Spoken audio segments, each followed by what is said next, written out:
All right, so now let's talk about motion. Like it says right here, motion is just a change in position with respect to time, right? And that sounds like a very formal definition, but just think about it. That's all motion is you got to get from point A to point B, right? You're just changing in position from point A to point B, like you see this elephant here in this GIF, right? He's just going from point A to point B. And like it says here, you must have a reference point, right? So if you're going to have motion, you have to have a starting off point. Without that, you really don't have any motion, right? Because again, point A to point B. And so a reference point is just an object that is used for comparison, and it's assumed to be stationary, right? So here you can see on the graph that he's starting off right there at point A, and he's getting to point B at an average speed of 7 meters per second, right? And we'll talk about a speed right now. But again, motion is just going from point A to point B with respect to time, right? So you have to have some kind of account for time as you're going from point A to point B. Again, this elephant right here is just saying in 7 meters, sorry, he's moving 7 meters per 1 second.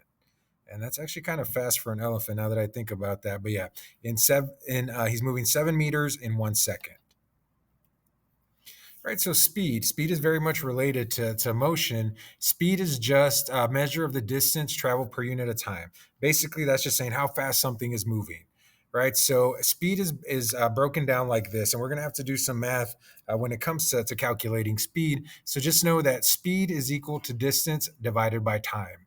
And that makes sense, right? Because that's what speed is getting from point A to point B, but knowing how fast that happens, right? So remember when you see a formula like this, when you see a math problem like this, it's actually telling you something. It's like a sentence, right?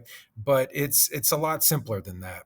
So if you think about it, right, your speed is like it says, it's distance, but you take that distance and you divide it by the time, right? So how much you traveled in a certain amount of time. So this is a formula is S equal D divided by T.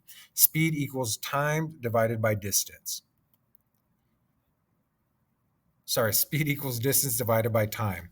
And so here you see it written out. And in this case, the question here, the example is asking you, what is the average speed of this car if it travels 1,600 kilometers in 10 hours?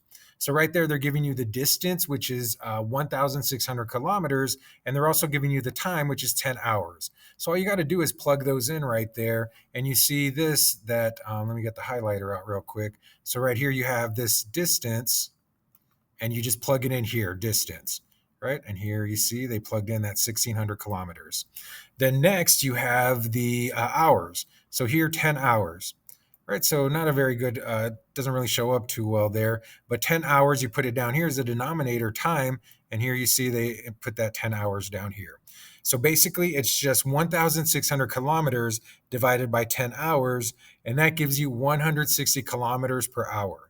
So that's saying that in 1 hour right here, in 1 hour, this person traveled 160 kilometers. Right, and it's just a simple division problem, but you can rearrange it to solve for other things in here. So if you're looking for distance, you can rearrange it and solve for distance. If you're looking for time, you can rearrange this formula right here and solve for time. Right, and we will be seeing some of those in our example problems. So there are different types of speed. You have constant speed. It's when it's traveling at the same exact speed for a period of time, right? So the example is a ship traveling across the ocean may move at the same speed for several hours without changing that speed, right? So that is a constant speed. You'll see these types of things in like astronomy when you're talking about like different types of planetary like bodies like meteors, comets, things like that. They'll travel at constant speeds, and they'll just keep traveling at that speed. Even planets and stars and things like that. Average speed, most objects don't move at a constant speed for very long. Like generally it changes, and we'll learn about this when we talk about Newton's three laws and how there are things called friction that pretty much does not allow things to keep moving at a constant speed forever on our planet. In space, that's more likely to happen, right? Something up in space could just travel forever and ever and ever and not ever stop, not ever slow down or speed up if it doesn't run into like a planet or a star or some kind of gravity pull from one of those. But an example of this is like a marathon runner travels fast downhill and slow uphill, right? So there are different speeds, but you just calculate it. And then instantaneous speed is just a measure of speed at any given moment, kind of like what you see in your car speedometer, right? You look at that and it tells you how fast you're going at any given moment.